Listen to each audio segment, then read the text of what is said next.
Corona वबा का जिम्मेदार चीन को बताते हुए 1000 बिलियन डॉलर मुआवजा अदा करने के लिए स्विट्जरलैंड में वाक़ इंटरनेशनल ह्यूमन राइट्स कमीशन में शहर हैदराबाद ऑल तेलंगाना मिनॉरिटीज एसोसिएशन सदर राशिद शरीफ ने शिकायत दर्ज करवाई है।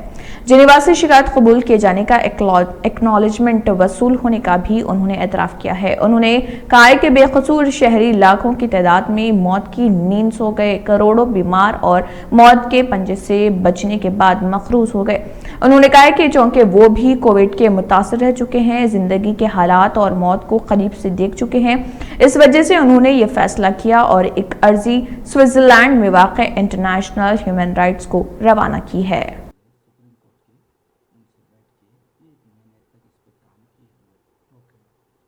उसके बाद ये ह्यूमन राइट्स कमीशन जेनेवा को भेजी ये केस, तो वहाँ से एक्नॉलेजमेंट भी तो बड़ा स्ट्रॉन्ग केस है ये सिर्फ हमारे लिए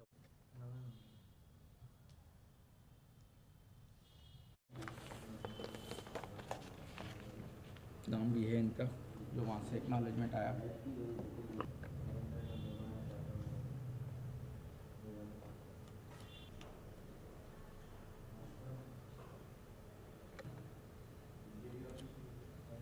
माइनर इनके जो चल रही है उसके बीच में मैं नहीं बोल सकता, जो हुआ वो गलत हुआ, ये है इंटरनेशनल कोर्ट को गया और दूसरा फर्स्ट केस को बॉम्बे।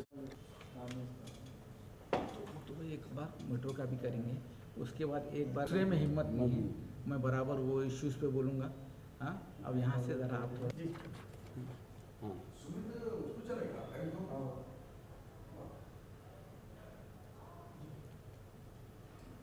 ह्यूमन राइट्स प्रेसिडेंट है ना, एक्नॉलेजमेंट है। अच्छा हाँ बाबा,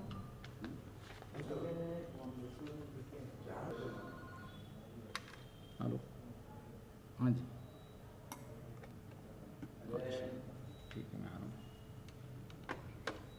16 को वापस आया, डेट 12।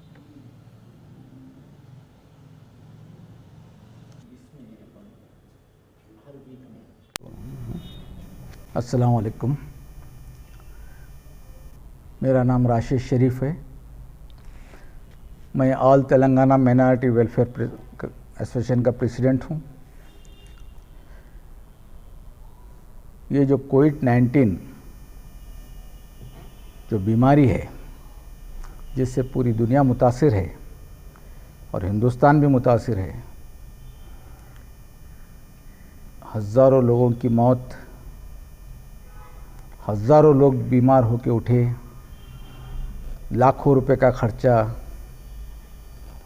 जो मरे वो लोग हेड ऑफ़ द फैमिली थे या किसी की माँ है, किसी का भाई है, किसी की बहन है, किसी के वालिद है, जो सडन इंतकाल हो गया। मैं जो देख रहा हूँ, कईयों के घरों पे लोन हैं, कई बिज़नेस पे लोन हैं, बच्चों की फ़ीसा हैं, इस तरीके से सब तकरीबन लोग मुतासिर हो गए। हिंदुस्तान में कारोबार पूरा तबाह हो गया, इंडस्ट्री तबाह हो गई, होटल इंडस्ट्री तबाह हो गई, नौकरियां, लाखों नौकरियां, जॉब चले गए, करोड़ों लेबर बेरोज़गार हो गए, अपने अपने स्टेट्स को पैदल आप सब देखा। तो हम लोग एक रिसर्च करें, हम लोग एक टीम, एक बड़ी टीम हमारी बैठ के, भाई जिसकी कोई गलती नहीं है वो मर जा रहा, जिसकी कोई गलती नहीं है वो दवाखाने में एडमिट होकर लाखों रुपए बेचारा इंटरेस्ट पे लाके या जी रहा या मर जा रहा। तो इसके ज़िम्मेदार कौन? जो इतने लाशें उठ रहे थे, जो हॉस्पिटल्स भरे हुए, प्राइवेट हॉस्पिटल्स, गवर्नमेंट हॉस्पिटल, तो ये चला कि भाई ये कोविड-19 जो है वो निकला कहाँ से, आया कहाँ से। काफ़ी बड़ी तहकीकात के बाद ये हुआ कि है सो ये वायरस जो है चाइना से हुआ, चाइना से निकला, पूरे हिंदुस्तान में फैला, पूरी दुनिया में फैला। इसके कई प्रूफ है हमारे पास। कोई बोलते, डॉक्टर ली बोल के है, चाइना की है, वो खुलासा भी करी लास्ट मंथ में कि भाई ये जो वायरस जो हुआ है ये चाइना से निकला और ये वायरस है सो पूरी दुनिया में फैला। आज हम लोग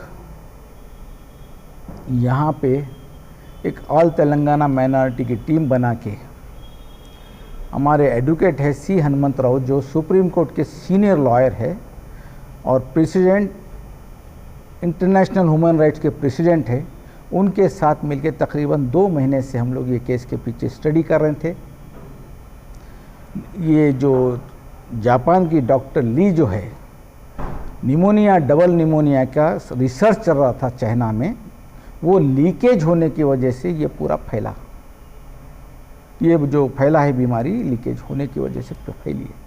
तो हमारा बोलना ये है, हमारी टीम का बोलना ये है कि भाई ये मासूम लोग, जो मजलूम लोग जो मरे हैं, इसकी ज़िम्मेदार कौन हुआ है? ये चाइना से 24 फरवरी को अमेरिका के प्रेसिडेंट साहब, जबकि मालूम है कि यहाँ पे तेज़ी से ये बीमारी फैल रही, उसके बावजूद भी गुजरात आते हैं, अहमदाबाद आते हैं, बड़ा प्रोग्राम देते हैं वहाँ पे नमस्ते ट्रम्प बोल के, और वहाँ से दिल्ली और यूपी, गुजरात तेज़ी से, इसी वजह से, यही प्रोग्राम की वजह से जो हज़ारों लोग अमेरिका से आए, वो लोग ताजमहल गए, दिल्ली गए, ये इस वजह से भी ज़्यादा फैला।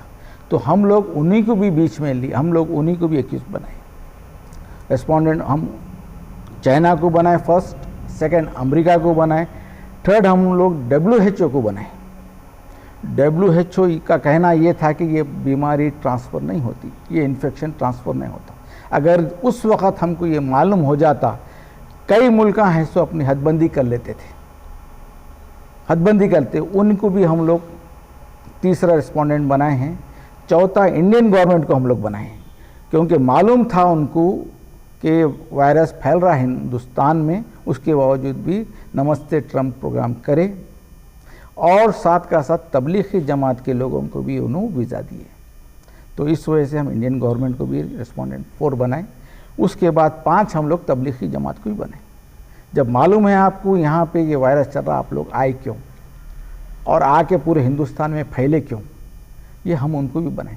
तो जितने भी लोग इससे मुतासिर हुए और मरे हैं, हमारी डिमांड ये है कि हर आदमी को 2 करोड़ रुपये चाहिए, 2 करोड़ रुपये, और जो बीमार हो के सेहतमंद हुए उनको 11 लाख रुपए चाहिए।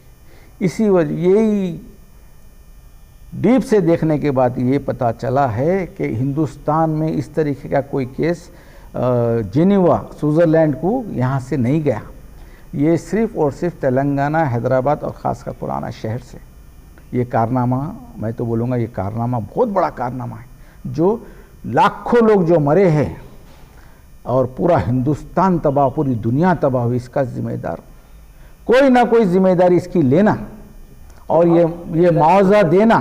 जी, इंटरनेशनल आप ह्यूमन राइट्स से रुजू हुए, हम लोग इंडिया में भी जो है, दिल्ली में भी ह्यूमन राइट्स कमीशन का ऑफिस है, वहाँ पे भी हम लोग बताए हैं, वहाँ पे भी पूरी रिपोर्ट भेजे हैं, और हम लोग जेनेवा, स्विट्ज़रलैंड को भी हम लोग पूरी रिपोर्ट है सो बना के भेजे, वहाँ से हमारे को एक्नॉलेजमेंट भी आया, और मैं समझता हूँ जल्द से जल्द नंबर भी आ जाएगा, हमारा केस भी इंशाल्लाह पुटअप हो जाएगा। और मेरे को वहाँ से खासकर वर्ल्ड कोर्ट से बड़ी उम्मीदें हैं। जो हमारे हिंदुस्तान का नुकसान हुआ है, जानी माली नुकसान हुआ है, जो तेलंगाना का हुआ है, जो भी पैसे तय होंगे सबसे पहले तेलंगाना में बटेंगे। ना कोई हिंदू ना कोई मुसलमान, जो मरे हैं बराबर उनके हक तक, उन तक वो पैसा पहुंचेगा, और जो बीमार होकर सेहतमंद हुए उन तक भी ये पैसा पहुंचेगा। और हमारी पूरी कोशिश है, जब तक इंशाल्लाह इसमें हम कामयाब नहीं हुए, बराबर मुसलसल इस काम के लिए लड़ते रहेंगे। आपके पास ये लोग का डाटा है क्या? ये जो लोग, जितने लोग इसमें मुतासिर हुए, कोई रिकवर हुआ, कोई किसी की डेथ हुई, आपके पास ये? हमारे पास जो गवर्नमेंट का डाटा है, गवर्नमेंट का जो डाटा, पूरा डाटा हमारे पास है। मैं आपको बता दूंगा, ये बुक भी है जो हम लोग भेजे सो है, human rights commission, international human rights commission को हम लोग भेजे सो है ये बुक। इसमें एक्नॉलेजमेंट भी है, पूरा डाटा भी है, आप ये देखेंगे, ये एक्नॉलेजमेंट है।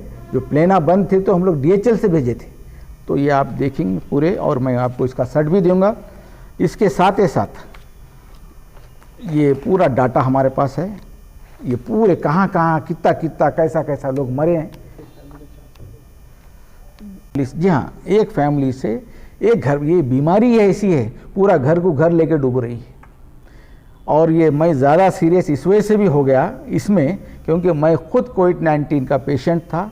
AIG हॉस्पिटल में इलाज 10 से 12 दिन में एडमिट रहा, लाखों रुपए का बिल हुआ। चलो स्थिति थी, अल्लाह का करम है, मैं दे सका।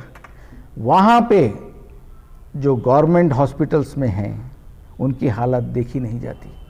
जो प्राइवेट हॉस्पिटल में हैं मरने के बावजूद भी डेड बॉडी दे रहे नहीं प्राइवेट हॉस्पिटल वाले, और जो लाखों रुपए की बिलां हो रहे हैं तो वो कहाँ से कैसा है सो अरेंज करके किस किस से मंग के अपना सोना तक गिरवी डाल के वो लोग ला के इलाज करा रहे। तो ये सब क्यों, ये सब क्यों? तो और ये डिमांड क्या है? आप ये जो हम लोग $1000 बिलियन का केस ठोके हैं चाइना पे, अमेरिका पे, WHO पे। $1000 बिलियन का केस हम लोग दिए, और ये बड़ा कारनामा है, बहुत बड़ा कारनामा है। ये सोच से ऊपर की बात है क्योंकि कई पार्टियां हैं, किसी के दिमाग में नहीं आई ये बात। सिर्फ इतने मरे, इतने बीमार है, आज इतने केसेस है, इतने मरे, इतने बीमार है, आज इतने केसेस, सब पूरी हिंदुस्तान इसी पे चल रहा। ये नहीं देख रहा कि भाई जो मर रहा सो हमको उसके लिए क्या करना चाहिए, जो बीमार है उसको कैसा हम ऐसो पैसों का अरेंज करके उसको बाहर लेके आए। आप साथ ही साथ क्या सेंट्रल गवर्नमेंट से भी आप ये डिमांड करते हैं, जहाँ पे आप इंटरनेशनल ह्यूमन राइट्स से आप रुजू हुए, वहीं आप सेंट्रल गवर्नमेंट को भी इसकी जिम्मेदारी लेते हुए वो लोग को कुछ कंपनसेशन का, कुछ पैकेज का ऐलान करना चाहिए था। रिसेंट में parliament session 70,000 crore Modi government announce करी, वो किसको गया पैसा, कहाँ है पैसा, वो तो दिखा नहीं। अब जो ये पैसा जो आएगा ये पब्लिक को भी दिखेगा, ये सिर्फ पब्लिक के लिए, ये हमारा ये सिर्फ एक सोच थी, एक अच्छी सोच थी कि हमको इन लोगों के लिए करना चाहिए। आज जो भी पैसा तय करेंगी इंटरनेशनल कोर्ट, वो पैसा है सो जिसमें एक मेंबर हमारा ऑल तेलंगाना माइनॉरिटी का भी रहेगा। उसमें हम सेंट्रल गवर्नमेंट को एक रिक्वेस्ट कर रहे हैं कि भाई ये केस हमारा है, उसमें हमारी टीम का भी कोई एक आदमी रहे, ताकि पहले सबसे पहला ये पैसा जो मिलेगा वो तेलंगाना में तकसीम हो, उसके बाद जो है दूसरे स्टेट्स में तकसीम हो। शुक्रिया।